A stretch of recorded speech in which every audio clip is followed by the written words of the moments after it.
أشهد أن لا إله إلا الله وحده لا شريك له وأشهد أن محمدا عبده ورسوله سبحانك لا علم لنا إلا ما علمتنا إنك أنت العليم الحكيم اللهم افتح علينا حكمتك وانشر علينا من خزائن رحمتك يا أرحم الراحمين.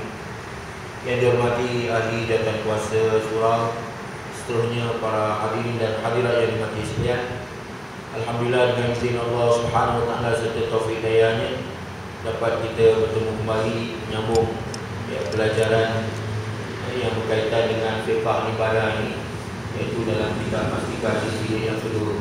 Jadi tajuk pada pagi ini berkaitan dengan masalah azan pada hari Jumaat. Pada asalnya, pada asal usulnya, azan Jumaat sekali sahaja, iaitu sesudah khatib berada di atas mimbar. Contohnya pada satu hari saya dijemput ke satu tempat. Dia kata Ustaz Fauzi ceramah tazkirah sebelum Jumaat. Lepas tu Ustaz terus naik atas mimbar. Lepas ceramah tu, apabila telah masuk waktu Jumaat tu, waktu zuhur, biasa waktu zuhur lah, kalau Jumaat. Jadi bila dah masuk waktu, habis dia tazkirah, terus naik atas mimbar. Maka sampai ke atas mimbar tu, Assalamualaikum warahmatullahi wabarakatuh. Kemudian teruslah azan. Jadi pada masa itu, tuan-tuan akan lihat pada masa itu ahli Jumaat tak ada sembahyang sunat Jumaat. Betul tak? Pasal apa? Saya dah terus naik atas mimbar, terus azan Jumaat, kemudian terus azan Jumaat satu kali yang lepas Assalamualaikum warahmatullahi wabarakatuh yang disebut oleh Tok Khatib tadi. Terus Jumaat tak adalah sembahyang sunat Jumaat lagi. Betul tak? Biasanya begitu kan, orang tak akan bangun. Lepas tu teruslah habis pada khutbah pertama kedua, terus sembahyang Jumaat Jumaat.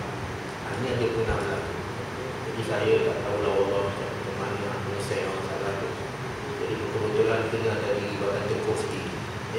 Tapi kalau tengok sejarah balik semula, pada asalnya azan jemaat sekali saja, iaitu sesudah khatib berada di atas mimbar. Tetapi dalam zaman pemerintahan Khalifah Islam yang ketiga, Sayyidina Uthman bin Affan radhiyallahu anhu telah dilakukan satu azan lagi. Ditambah satu azan lagi, iaitu sebelum Tok Khatib naik atas mimbar. Apa sebab?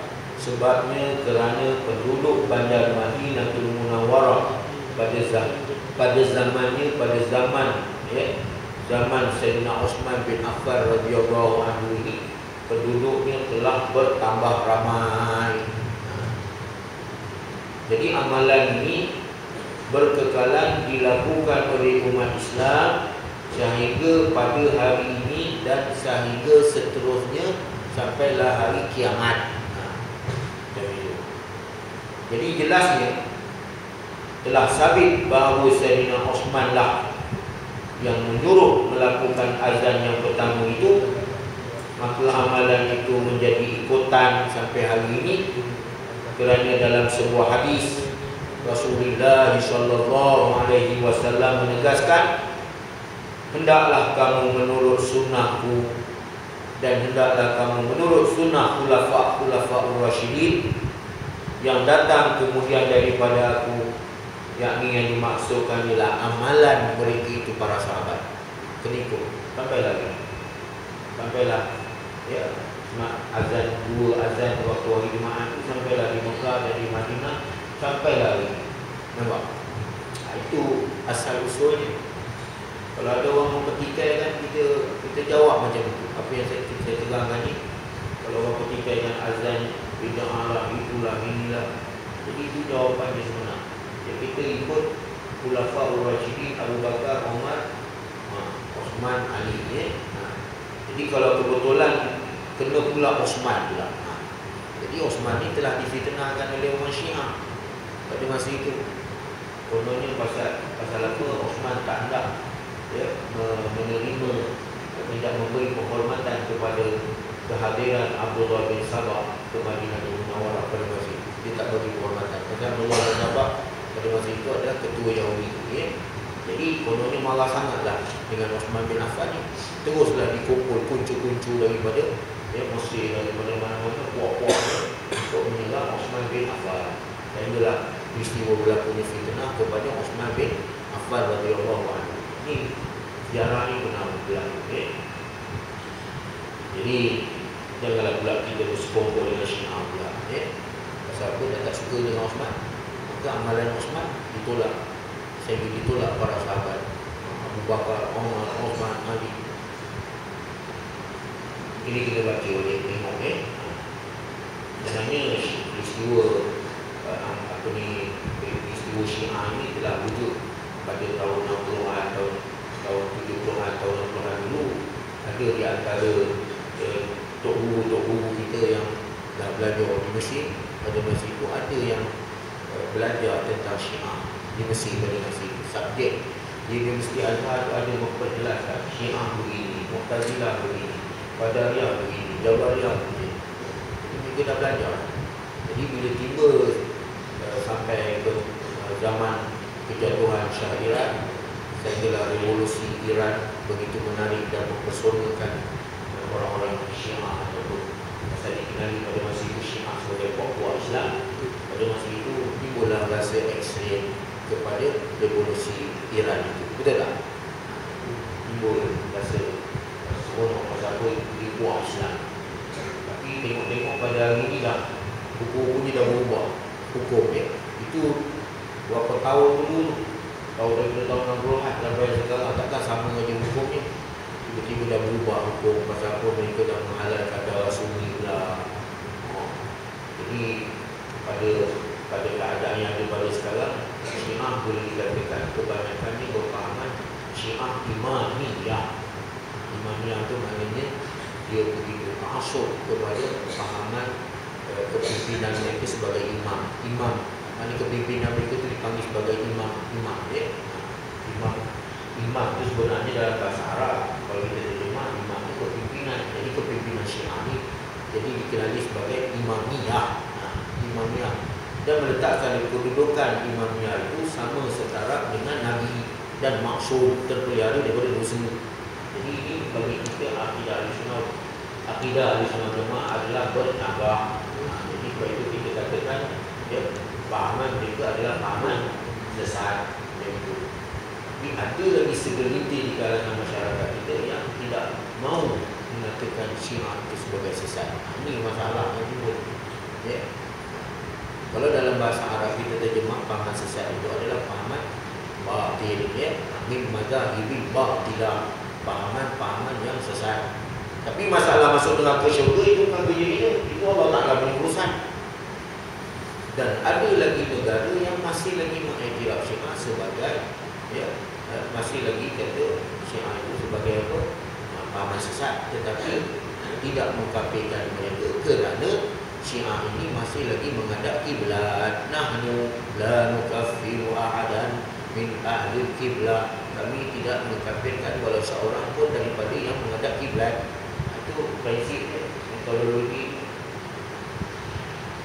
Jadi kalau pada pandangan saya merujuk kepada hukum semasa lah di kalangan para epistemologi Islam, pemikir-pemikir Islam. Dia akan fikir kalau ada banyak orang Sunni mati dibunuh, dakwah mereka yang halalkan oleh Syiah ini tak berubah hukum kepada kita. Kita ambil kesimpulan bahawa pahamannya adalah pahaman sesat.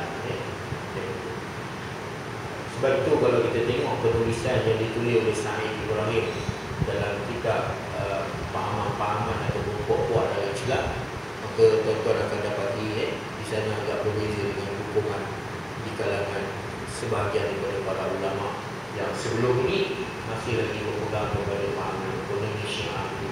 Ada Syiah Ja'fariyah, Syiah Ismailiyah, Syiah Zaidiyah itu pada masa itu. Jadi saya sentuh sikit pasal apa ini ada kaitan masalah azan Jumaat tadi. Jadi perkara-perkara sunat yang berhubung dengan Jumaat pula. Di antaranya sunat kita mandi, membersihkan tubuh badan dengan memotong kuku dan sebagainya. Begitu juga memakai pakaian yang elok bersih pada hari sebaik-baiknya pakaian yang putih, sebaik-baiknya ya. Dan memakai bau-bauan yang harum, cari yang betul-betul harum lah. Jangan bau pakai nak berangkat kat hidung, cium dia bau limbah mampus tu, minyak wangi dan bau limbah mampus lah, tak boleh ya. Disunatkan juga lebih awal pergi ke masjid, itu sunat-sunat ya. Di antaranya mandi je. Tapi nak pergi kerja macam mana nak mandi? Mandilah dulu awal-awal pagi. Sunat ada awal pagi Jumaat itu. Tapi kalau ada peluang, ada tempat mandi kadang-kadang kita mandi dekat nak sembahyang Jumaat itu, lagi bagus. Pasal apa? Ya, pakaian tubuh badan kita bersih, pakaian kita bersih, ya, harum. Ini bau apa melantung kadang-kadang, ya, duduk tepi sembahyang dia orang. Tambah pula bau pagi kecil bawang pula, tangan bau bawang. Tangan kita kanan tu letak tepi orang sembahyang. Jadi orang tu cium lah bau tangan kita. Alamak, terangkat. Makan pula kiri pula, kotak. Sekali bersedau. Alamak, apa ni? Orang sebelah. Jadi ini semua makruh, ya. Boleh membawa pada menyakiti, ya, saudara kita sesama Islam, ya. Jadi lama-lama kawan tu dah marah. Bangun ni bagi ucapan Assalamualaikum warahmatullahi wabarakatuh. Apalah nak jadi pada umat Nabi Muhammad ni gitu. Jadi tak cakap lah, kau terang kan. Bangun dia dah marah.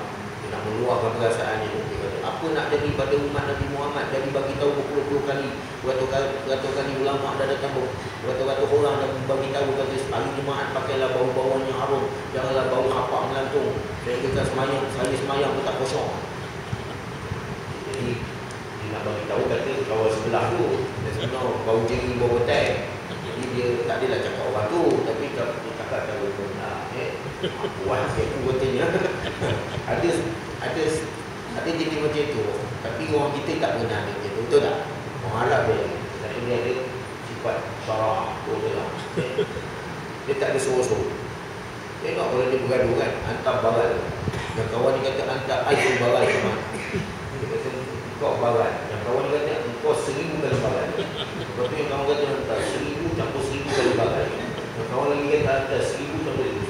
Asyaratu barat, asyaratu alat barat. Lama sallallahu alaihi wasallam kalau tak gaduh lagi kan. Itu sebab pepatah barat dia kata ayunlah tanganmu selama mana tangan tak hindak ke batang hidung. Betul tak? Cakaplah, tapi kita dalam Islam kita ada adab, ya. Kalau kita bercakap, kalau kita berinteraksi, jangan sampai membetulkan perasaan. Itu kita lagi, mana moral, mana akhlak kita tu lagi tinggi daripada moral, ya, mereka, ya. Itu sebenarnya nak nyatakan pada kita semua. Kita memanglah perasaan tu, ya. Tapi itu takkan orang kata apa ni kan. Memang tak lama kan hang tengok lah. Sekali lagi kata kat dia sungguh-sungguh hang baru tahu. Betul? Kata sungguh kan. Dia nak sakit hati ke, dia nak tak sakit hati ke, dia boleh pasal. Betul tak? Ada setengah macam kan, dia dua orang perasaan. Kenapa kalau dia simpan alamat membuku dalam jiwa, itu yang jadi tekanan dia. Ada setengah-setengah macam itu. Jadi tak cakap pula nak kena umum, tak boleh cakap nama orang. Ya, kadang-kadang sentuh artis ke apa ke, tak boleh lah. Itu pribadi ni. Jadi kalau cakap tu orang, ya, yang keluar dalam hati cakap ikhlas dia hidup, tapi umum, tak ada apa-apa masalah kan. Ya, Nabi pun cakap umum. Kalau dia sentuh pun apa-apa cara umum, ya. Umum pun kadang-kadang tepat juga kadang. Macam Nabi Sulaiman. Orang mengadu kata orang curi ayam. Ada orang mengadu pada Nabi Sulaiman, dalam kampung ada orang curi ayam.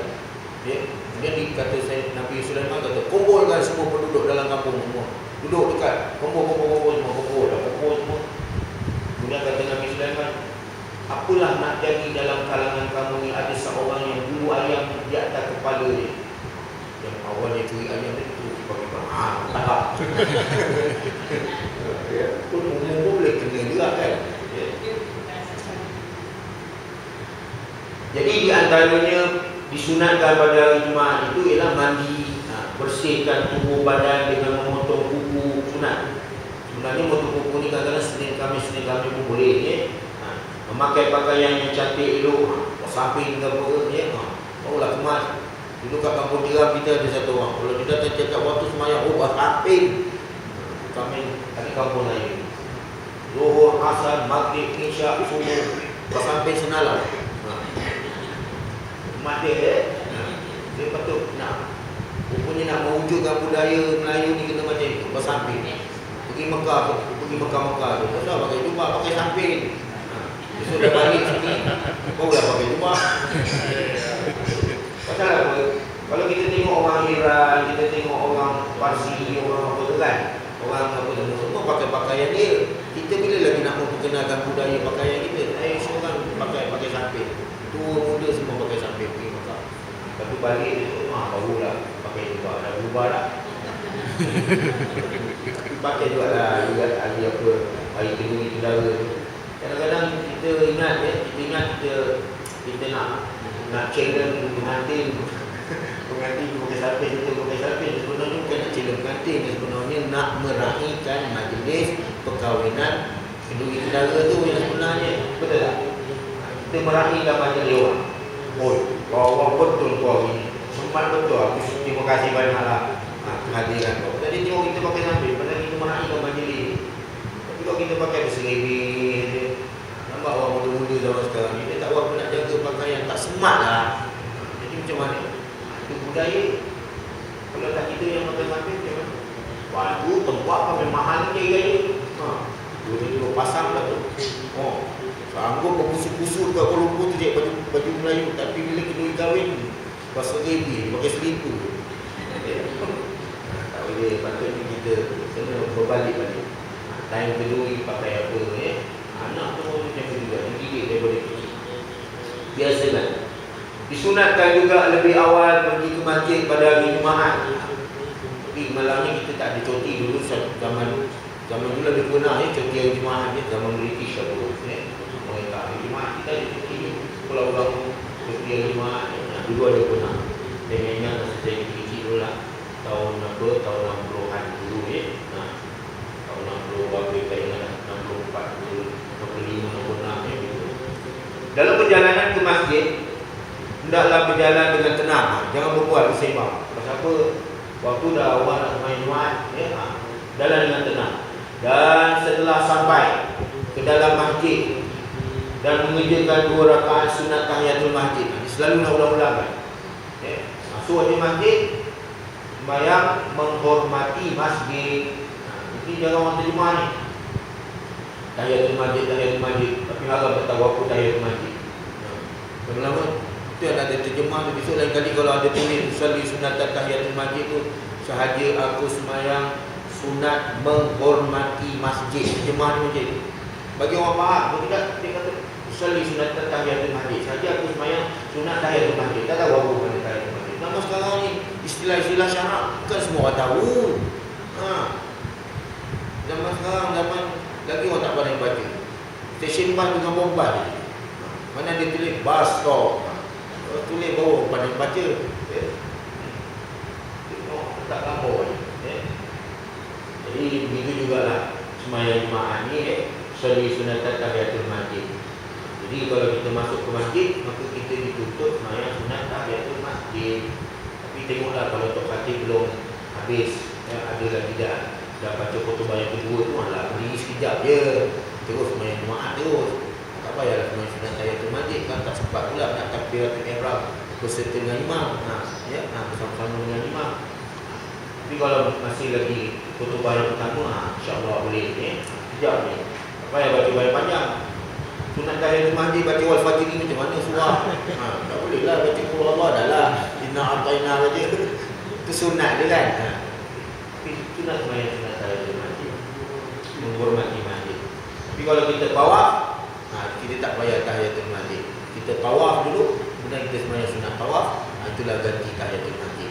Itu di Mekah Kemudian apabila duduk dalam masjid, itu dia. Apa dia? Hendaklah duduk membaca Quran. Dia suruh kita baca Quran. Masalah nak mengambil Quran jauh sangat. Lama-lama tak payah. Duduk je, baca dia tadi Allah. Boleh juga. Kalau tak dapat baca Quran, berzikir. Berzikir. Subhanallah, alhamdulillah, Wala ilaha illallah wallahu akbar. Dan berselawat pun boleh. Allahumma salli ala Muhammadin wa ala alihi wasallam. Sementara menunggu khatib naik mimbar membaca khutbah. Lama kat tu kalau datang pukul 10 pagi. Orang lain semua belum datang, kita dah datang. Mana tu? Semua orang bekerja. Yang pelik tu yang tak kerja pun datang dekat dah. Ya, dekatnya jemaah datang. Mana datang pukul 10 seorang bawa kain apa tu? Kain mandi tu, basuhkan tanda mandi tu datang awal salah khidmat, nyapu sampah majlis, tolong untuk siap apa ke, kita terus mayang pukul 10 datang. Lepas tu dah selesai tu ambil wuduk, terus duduk atas terus mayang pukul sampailah tu khatib datang baca khutbah sampai azan dia. Itu semua pahala tu. Ni hari Jumaat. Khidmat masjid surau madrasah hari Jumaat 2 miliar kita. Tapi cakap lah, tak ada. Siapa yang buat pukul 10 pagi dah datang? Alah, tu siap dah ada. Tu siap dah ada dah, kita pun tak payahlah. Yang sebenarnya kalau tak ada waktu pukul 10, pukul 11, 12. Oh, itu semua memang. Pasal apa? Malaikat ni orang yang mula-mula sekali datang ke masjid pada hari Jumaat tu, orang itu dapat apa tu? Dia punya maafah tinggi tu, 100%. Dia bawa, kalau macam kita lama-lama dia kata apa, unta. Bawa sikit, lembu, lorong, kambing, lama-lama dapat telur ayam je. Yang last sekali telur ayam. Tapi yang last sekali tu memang tak jatuh lah. Datang je lah katanya. Pasal apa malaikat dah duduk di sop yang pertama apabila Tok Khatib sudah berada di atas mimbar dia. Itu merujuk kita lama-lama lah. Macam kitab Hidayatul Salikin Mawazani yang dinyatakan begitu. Sebenarnya hari Jumaat dia ada detik-detik masa yang doa makbul kadang-kadang ya. Pada malamnya, siangnya. Datang lawan macam-macam boleh buat, sembahyang hajat boleh, sembahyang tasbih boleh. Kemudian boleh apa lagi ya? Boleh apa ni? Boleh baca Quran. Macam-macam boleh buat ya. Selain daripada khidmat terhadap surau masjid. Jadi semuanya ini diterangkan satu persatu dalam hadis Nabi SAW dan diuraikan dengan panjang lebar oleh ahli ulama tentang sunat-sunat yang berhubung dengan hari Jumaat. Kalau ikutkan petang Khamis pun dah masuk dah. Termasuk dalam hari Jumaat. Kata-kata kita semayang hari Khamis belah petang, lepas asar. Lepas asar tu dah boleh dah. Kalau orang yang betul-betul meraihkan hari Jumaat, macam nak menyambut hari raya lah. Nak menyambut hari raya besoknya. Pasal kadang-kadang dia puasa hari Khamis. Jadi seolah-olah besok tu nak raya. Jadi pada malam tu macam-macam lah dengan baca Yasinnya. Itu sebab kita sunat baca Yasin malam Jumaat. Sebab besok hari Jumaat kita tak tahu tentang hari kiamat tu. Bagaimana yang dimaklum bahawa hari kiamat akan berlaku pada hari Jumaat, tapi hari Jumaat bila tak tahu. Betul tak? Jadi pada malam Jumaat tu bacalah Yasin. Lepas baca Yasin salam-salam lah. Muhammad minta maaf lah besok kalau hari Jumaat, kalau hari kiamat halal kalau hutang-hutang apa semua kalau kiamat lah. Kalau tak kiamat hutang-hutang bayar tak bayar. Itu tujuannya pada hari Jumaat baca Yasin. Lepas tu bersalam-salaman, bermaaf-maafan. Pasal apa? Hari Jumaat bila petang biasanya kadang-kadang kalau kena dia punya tempoh masa tu kiamatnya kita tak sempat lagi. Jadi malam Jumaat tu lah bermaaf-maafan. Kemudian kelebihan hari Jumaat, tengok. Sebenarnya hari Jumaat mempunyai kelebihan yang begitu besar dalam Islam, yang mana di dalam Al-Quran Al-Karim terdapat satu surah yang khusus mengenai bernama Suratul Jumaat. Suratul Jumaat antara lain menerangkan tentang sembahyang Jumaat yang wajib dikerjakan pada hari yang mulia. Fa idza qudiyatis shalat fantashiru fil ardh wabtaghu min fadlillah. Ya ayyuhallazina amanu la tulhikum amwalukum wala auladukum an dzikrillah. Semua ayat yang berkaitan dengan hari Jumaat tu supaya kita dapat dapat menjaga-jaga tentang hari Jumaat ni. Ya. An Abi Hurairah radhiyallahu anhu qala Rasulullah. Itu masuk dalil hadis. Ya. Dalil tentang hari Jumaat. Apa dalil yang kita kata hari Jumaat itu mempunyai kelebihan yang besar. An Abi Hurairah radhiyallahu anhu qala Rasulullah sallallahu alaihi wasallam, khairu yaumin tala'at fihi syams yaumul jum'ati. Ini hadisnya. Tapi yang sebenarnya panjang. Cuma dia nak fokus pada tajuk ni. Dari Abu Hurairah radhiyallahu anhu, daripada Abdurrahman bin Sakhrin, sahabat Nabi, bernama gelarannya Abu Hurairah. Katanya Rasulullah SAW telah bersabda, sebaik-baik dan semulia-mulia hari terbit matahari padanya, iaitu ialah pada hari Jumaat, iaitu pada hari Jumaat. Hadis sahih diriwayatkan oleh Abu Daud. Begitu juga dari Nabi.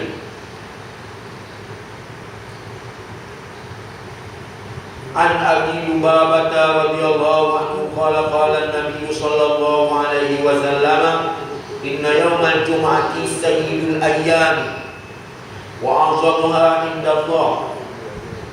Sebenarnya disambung dengan hadis itu, seperti ditulis di titik itu dot. Pasal dia nak fokus pada tajuk.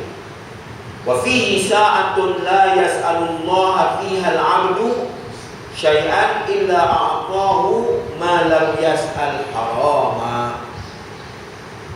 Dari Abu Lubabah radhiyallahu anhu katanya, Nabi Muhammad sallallahu alaihi wasallam telah bersabda, sesungguhnya hari Jumaat itu ialah penghulu segala hari yang lain. Jadi kalau orang sebut Sayyidul Ayyam, Sayyidul Ayyam tu memang ada dalam hadis perkataan. Dan yang sehabis-habis besar kemuliaannya di sisi Allah dari hari-hari yang lain. Sehabis-habis besar kemuliaannya hari Jumaat itu di sisi Allah pada hari yang lain. Berbandingkan hari lain, semulia-mulia, sehabis-habis besar kemuliaannya, iaitu hari Jumaat. Pada hari Jumaat juga terdapat satu saat yang berkat, satu detik masa yang berkat, tapi tak dapat diketahui sampai hari ini. Kalau tahu senang, duduk aja, doa aja, lepas tu balik, tak payah Jumaat. Sebab itu Allah tak bagi tahu. Cuma dia ada sebut dalam hadis ini, dia kata ada satu detik masa yang kita tak tahu. Siapa yang sesungguh dia dapat. Yang mana pada saat yang berkat itu tidak ada seseorang yang berdoa kepada Allah memohon sesuatu hajatnya. Katalah waktu kita berdoa tu tiba-tiba kena tepat pada masa doa dimakbulkan tadi, hajat kita diterima, pada saat itu malaikat Allah iaitu ia diberikan oleh Allah Ta'ala apa yang dihajati. Tapi ada syarat, asalkan seseorang itu tidak memohon sesuatu yang haram. Yang minta yang haram lah. Tak haram ni minta jadi pencuri, penyamun, pembunuh, pezina, minum arak. Janganlah minta jadi gangster apa. Ya Allah, kau jadikanlah aku gangster. Ini doa minta haram kan? Tak boleh lah. Tapi yang lain tu minta keberkatan anak, isteri, rumah tangga, adik-beradik, orang saudara mara, berkasih sayang, minta masuk syurga, minta. Itu semua insya-Allah mudah-mudahan taklah makbulkan doa. Minta lah. Boleh. Mana tahu kan saudara kita ada yang sakit di hospital, minta supaya kita doakan. Sebab isteri selalu nak besarkan suami. Ya Allah bang, jangan lupa bang, bagi Jumaat ni doa makbul, doakanlah saya sama anak, isteri, semua doa minta. Jadi mengenai hadis yang diriwayatkan oleh Ibnu Majah, hadis hasan, hadis yang elok diriwayatkan oleh Ibnu Majah. Jadi kalau itu mengenai saat yang berkat tadi yang terdapat pada hari Jumaat, disebutkan juga dalam beberapa hadis sahih yang lain. Selain daripada hadis ini ada beberapa hadis sahih yang lain. Diriwayatkan oleh Bukhari, diriwayatkan oleh Imam Muslim dan banyak lagi. Jadi saat yang berkat ini sebenarnya saat yang berkat itu sebentar sahaja masa. Kalau tengok pada hadis ni, Wa fihi sa'atun la yas'alullaha fiha al-'abdu syai'an illa a'tahu ma lam yas'al haraman. Jadi saat yang berkat itu sebentar sahaja masanya. Ini diterangkan dalam hadis sahih, diriwayatkan oleh Imam Muslim. Dalam hadis ini dia tak sebut masa itu panjang atau pendek, tapi dalam hadis Muslim masanya pendek sahaja. Ada hadis sahih, disebut sahih maknanya hadis yang betul yang diriwayatkan oleh Imam Muslim. Sebab dua-dua hadis ini kata sahihain, Bukhari dan Muslim ya. Ada hadis sahih diriwayatkan oleh Imam Muslim yang menerangkan masa ataupun saat yang berkat itu ialah mulai dari imam, iaitu Tok Khatib tadi. Dia Tok Khatib, dia imam, duduk di atas mimbar hingga selesai sembahyang Jumaat. Ini dipilih, mana pandangan ini dipilih oleh Imam Nawawi rahimahullah ta'ala.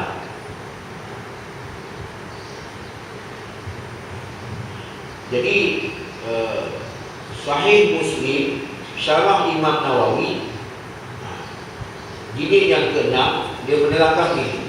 Oleh kerana hadis sahih yang tersebut menegaskan bahawa saat yang berkat itu ialah mulai dari imam ya, ataupun Tok Khatib tadi duduk di atas mimbar hingga selesai sembahyang Jumaat, maka banyaklah sidang jemaah ataupun para jemaah yang hadir, kelihatan mereka itu menadah tangan berdoa dengan apa-apa jua yang dihajatinya, sebaik-baik sahaja imam ataupun khatib duduk sebentar antara dua khutbah. Sebab itu kadang-kadang kita tengok setengah-tengah tempat ya, habis saja khutbah yang pertama, ada setengah tempat dia senyap lagi ya, dia tak ada selawat, dia tak ada apa, masing-masing baca sendiri doa ya. Ada setengah tu pula ada yang selawat, yang ada setengahnya pula ada yang membaca doa dia sendiri sama-sama diaminkan oleh makmum sama-sama ya. Itu macam-macam lah kita dapati keadaan ini ya. Pasal nak merebutkan doa yang makbul tadi. Kerana masa yang tersebut, masa duduknya imam antara baca khutbah yang pertama dengan khutbah yang kedua itu, kerana masa yang tersebut termasuk dalam lingkungan detik masa ataupun saat yang makbul doa padanya. Ya. Kadang-kadang ya, dekat ujung khutbah ya, jika nak khutbah yang kedua, Allahumma inna natawassalu ilaika binabiyyikal amin, sampailah habis ya, dibaca doa tu. Itu semua ada yang berdoa, ada yang tak berdoa, tak tahu apa sebab. Ini lagi buat aku doa, dia umur panjang, aku pendek. Allah tahu ada orang panjang umur.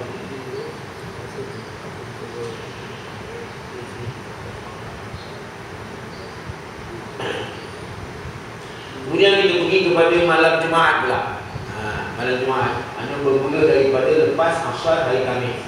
Ya. Itu sebab kalau malam Nisfu Sya'ban, malam apa lagi yang kita dah biasa meraihkan malam-malam tu kan. Malam Nisfu Sya'ban biasanya kita baca Yasin sampai 3 kali. Katanya suratan amalan ditukar dengan suratan baru, suratan amalan yang baru. Jadi kalau ikut Allah yang ramai ayat dulu, dia lepas asar dah mula dah kumpul siapa-siapa ahli jemaah yang nak bersama-sama wirid. Kadang baca wirid 10. La ilaha illallah wahdahu la syarika lahu, lahul mulku wa lahul hamdu yuhyi wa yumiit wa huwa hayyun la yamutu bi yadihil khair wa huwa ala kulli syai'in qadir. Pasal sampai 100 kali. Ya. Terasa pula macam dekat Padang Arafah. Macam itu juga. Lepas waktu melincir matahari tu, pada Arafah sampai dari ke asar, sampai lepas sembahyang asar masih lagi wirid Imam Ghazali. Bagus tu amalan ni. buat wirid. Jadi berkenaan dengan malam Jumaat juga, sebenarnya ada kelebihan dan ada fadilat ataupun kelebihannya. Tiap-tiap seorang Muslim dan tiap-tiap seorang Muslimah adalah dituntut menghidupkan malam Jumaat yang mulia itu dengan membanyakkan istighfar, astagfirullahaladzim, minta ampun banyak, ataupun zikrullah, banyakkan zikir, ataupun banyakkan membaca Al-Quran, terutama surah Al-Kahfi. Alhamdulillahilladzi anzala ala 'abdihi al-kitaba wa lam yaj'al lahu 'iwaja qayyiman liyunzira ba'san shadidan min ladunhu wa yubashshiral mu'minina alladhina ya'maluna as-salihati anna lahum ajran hasana. Baca sampai habis. Lama kadang kami tu mau tengah jam lah, lebih kurang kalau cepat lah, tak sampai 15 minit tu insyaAllah, kalau damai. Itu sebab kadang-kadang malam Jumaat ni pukul dengan surah Kahfi kadang-kadang bagus juga.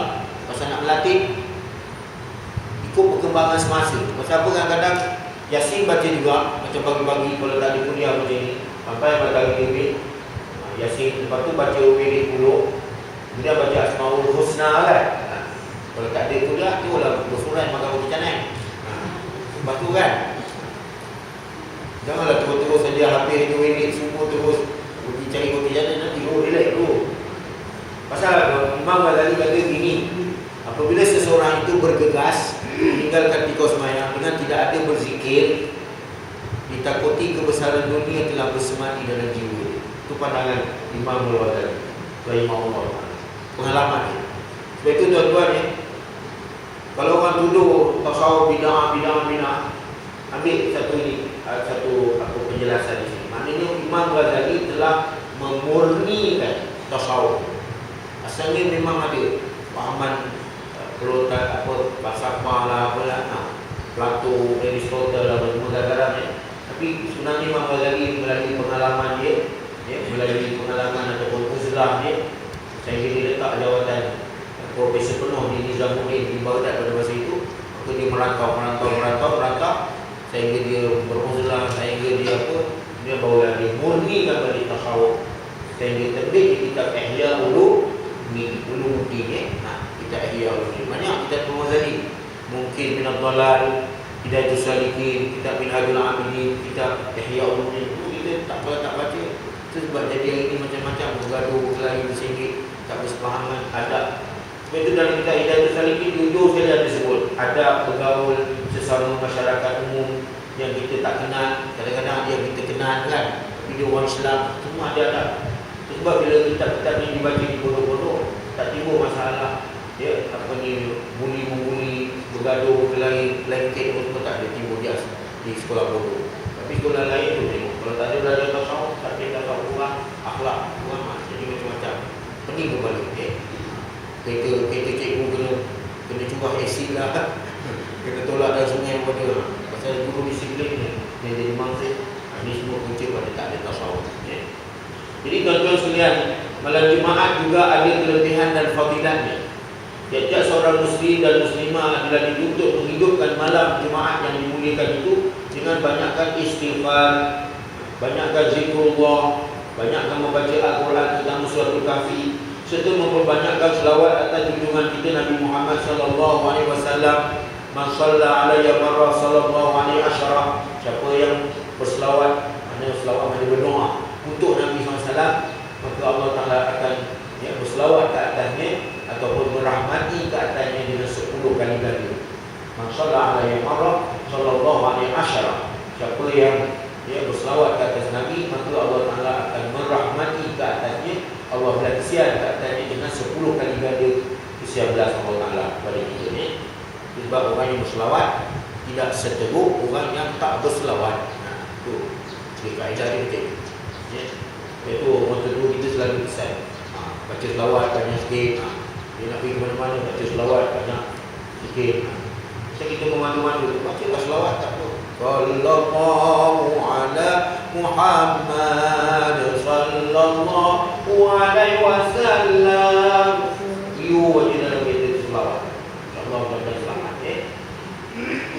Ini senyap, dia tahu dah mengantuk. Tapi yang aksiden buat selawat. serta memperbanyakkan selawat atas junjungan kita Nabi Muhammad SAW, yang sangat besar jasa Nabi Muhammad SAW kepada kita. Demikian juga demikian juga apa?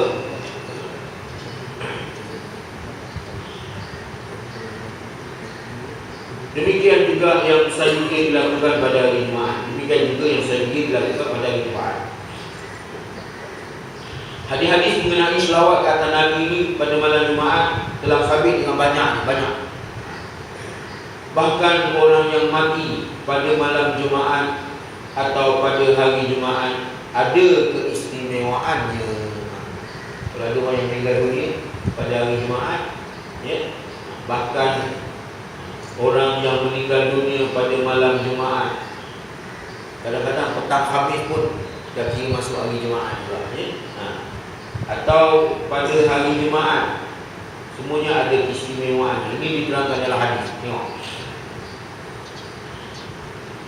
An Abdullah bin Amr bin al-As radhiyallahu anhuma qala Rasulullah sallallahu alaihi wasallam, ma min muslimin yamutu yaumal jum'ati aw lailatal jum'ati illa waqahu Allahu fitnatal qabri, rawahu Tirmidzi wa Ahmad.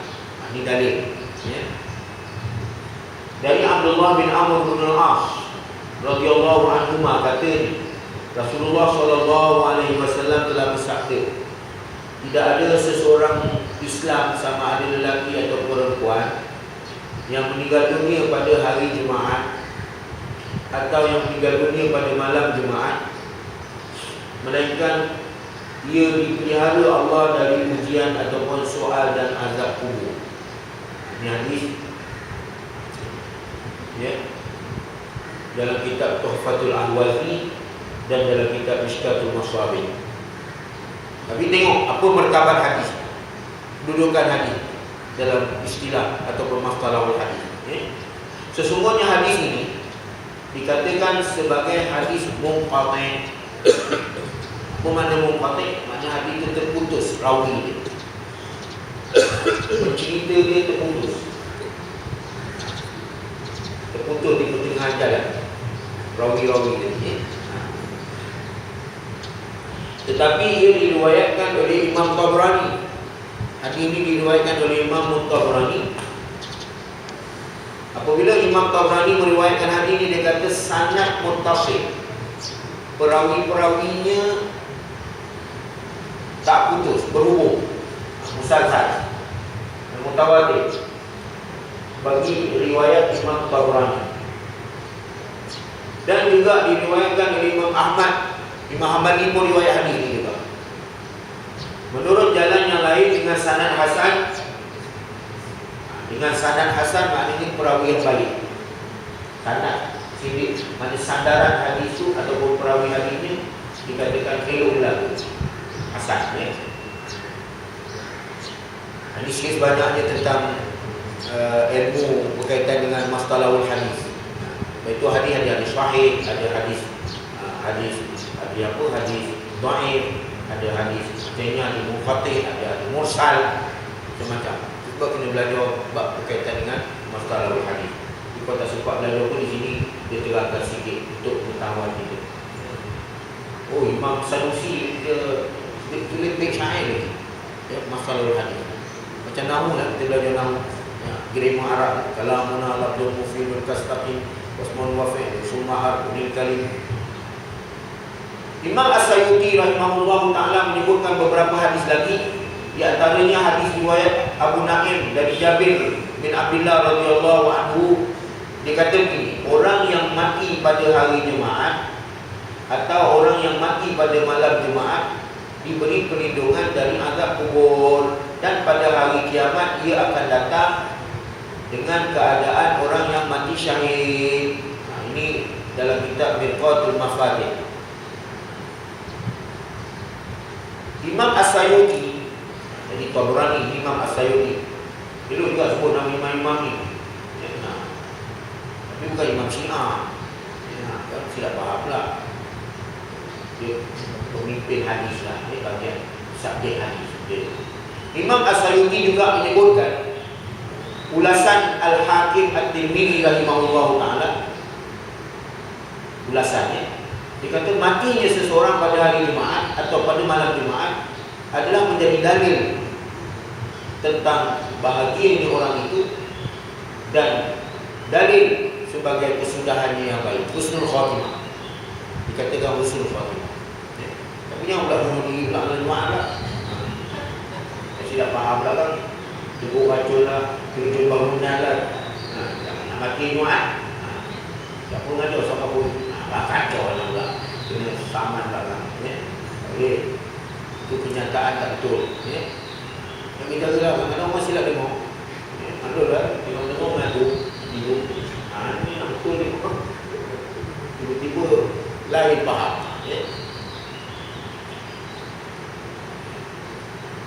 Jadi tuan-tuan sekalian, ini kita nak tutup. Jadi berkaitan dengan malam Jumaat dengan siang Jumaat ni, kalau dikaitan orang meninggal, ini hanya sekadar nak menerangkan kemuliaan malam Jumaat dan hari Jumaat serta keistimewaan yang akan didapati oleh orang Islam yang mati pada malam Jumaat atau hari yang tersebut. Itu saja. Nak ceritakan kelebihan. Kadang-kadang kucing pun mati malam Jumaat juga. Lembu kami ke bawah. Kena labau malam Jumaat. Jadi orang Islam yang mati pada hari yang lain, hari lain pula macam mana? Nasib baik tak tanya lagi. Kalau tanya tadi, alamak lah. Kadang-kadang nak murid dia saja nak duduk di pandai tanya. Jadi dia tanya lah, Ustaz, tapi itu yang mati hari lain tu macam mana? Kebetulan Ustaz pun nak baca. Tapi dia kata macam itu kan. Kata Tok Guru apa dia datang, dia kata datang belajar dia, bukan membaca kat rumah kan. Orang baca lah kat rumah dulu. Itu sebab kadang-kadang tuan-tuan zaman sekarang orang belajar, dia punya penilaian dia berbeza zaman dulu. Sekarang kalau kita masuk mengajar, katalah macam saya mengajar tuan-tuan ni lah, misalnya senang faham saya buat misal macam saya mengajar.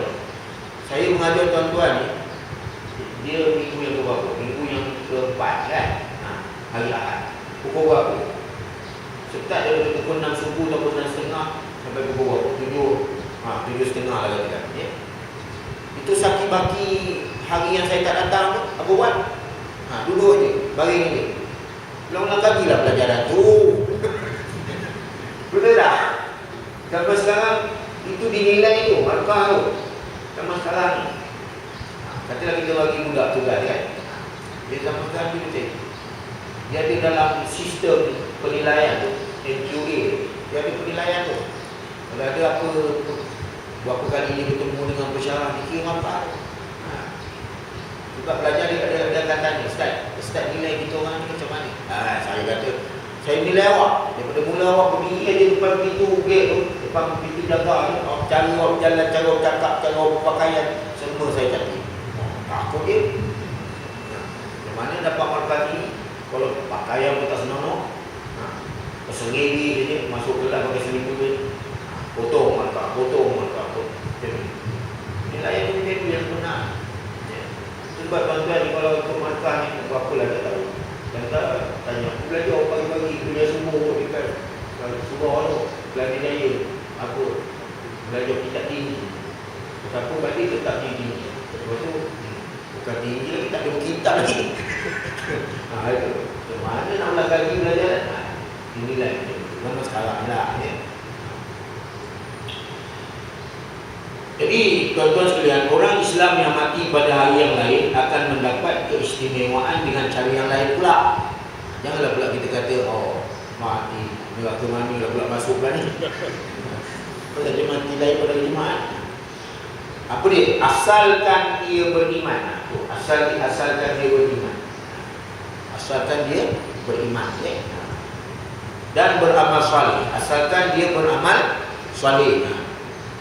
Amal saleh itu termasuklah budi pekerti, akhlak, cakap baik-baik, cakap elok, tak ada maki amun, apa semua ni termasuklah amal saleh. Serta ia sentiasa mengharap rahmat daripada Allah. Orang macam ini dia memohon rahmat. Ya Allah, belah kesiankanlah, ya Allah, Allah, kesianlah ya Allah, selamatkanlah kami ya Allah, selamatkanlah keluarga kami, selamatkanlah adik-adik kami, Kuala Medan mahu kami, selamatkanlah Malaysia, selamatkanlah. Jadi, selama dia memohon rahmat daripada Allah SWT. Ada 3 Pertama apa dia? Asalkan dia beriman. Yang kedua, asalkan dia beramal saleh. Yang ketiga, asalkan dia mengharapkan rahmat atau kesian belas Allah Ta'ala. Hakikat ini jelas. Mana sebenarnya perkara ini jelas hakikat ni, ya. Kerana junjungan kita Nabi Muhammad SAW sendiri telah wafat pada hari Isnin. Nampak? Mat kawan tu mati hari Jumaat lah, Mat. Nabi Muhammad tu mati Isnin. Kita menjawab macam tu kan? Dan saya nak sampai sebelum ambil diploma perguruan ni, apa ni, buku ringkasan tu tak sempat siap. Jadi Nazir dah datang. Jadi minta maaf lah, hari ni ringkasan tak sempat nak buat. Tapi salinannya dah ada dah. Alah, Nabi Muhammad pun tak ada diploma ni. Nabi Muhammad tak ada diploma, situ pergi. Tak ada pula dia marah kan. Itu psikologi, bagus Kata saya tak ambil diploma lagi, diploma education. Jadi ringkasan pun tak buat lagi. Kalau gitu, Nabi Muhammad pun tak ada diploma tu. Senang aja Jadi hakikat ini kerana junjungan kita Nabi Muhammad SAW telah wafat pada hari Isnin, dan banyak di antara sahabat-sahabat baginda radhiyallahu anhum ajma'in yang terbilang pembesar-pembesar para sahabat juga telah wafat pada hari yang lain, bukan pada hari Jumaat. Jadi kita kena terang macam itu. Jangan sampai orang mencela, mengutuk, benda silap faham. Wallahu a'lam. Jadi kita tangguh dulu. Jadi kita berjumpa lagi. Mohon ampun dan maaf. Wabillahi taufiq wal hidayah. Assalamualaikum warahmatullahi wabarakatuh. Bismillahirrahmanirrahim. Alhamdulillahirabbil alamin. Wassalatu wassalamu ala asyrafil anbiya'i wal mursalin wa ala alihi wa sahbihi ajma'in. Allahumma fa'na bima 'allamtana. Allahumma fiqna lima tuhibbu wa tarda waj'alna min ibadika shalihin. Allahumma ya habib ya muqim ya mu'in ya rahim ya wadud ya fa'alu lima yurid. Awina bihalalika an haramik wa bi ta'atika ma'siyatik wa fadlika amman siwak. Allahumma afina min kulli bala'i dunya wa 'adzabil akhirah warfa'na al-bala' wal waba' wal bala' wal riya' wal zina wal ahwa wal fahsya ma dhahara minhu ma batana baladina wa khassa amilal muslimin amma bi rahmatika ya arhamar rahimin. Allahumma subhana bi tilawatil Qur'an wa zubna tilawatahu ana alayhi wa atrafan nar. Subhanallah bihamdihi subhanakallahumma bihamdika nasyhadu an la ilaha illa anta nastaghfiruka wa natubu ilaik. Bismillahirrahmanirrahim. Wal 'ashr innal insana lafi khusr illa alladziina aamanu wa 'amilus solihati wa tawassaw bil haqqi wa tawassaw bis sabr. Wa sallallahu ala Muhammad wa ala alihi wa sahbihi wasallam. Alhamdulillahil alamin. Taqabbalallahu minkum minna wa minkum.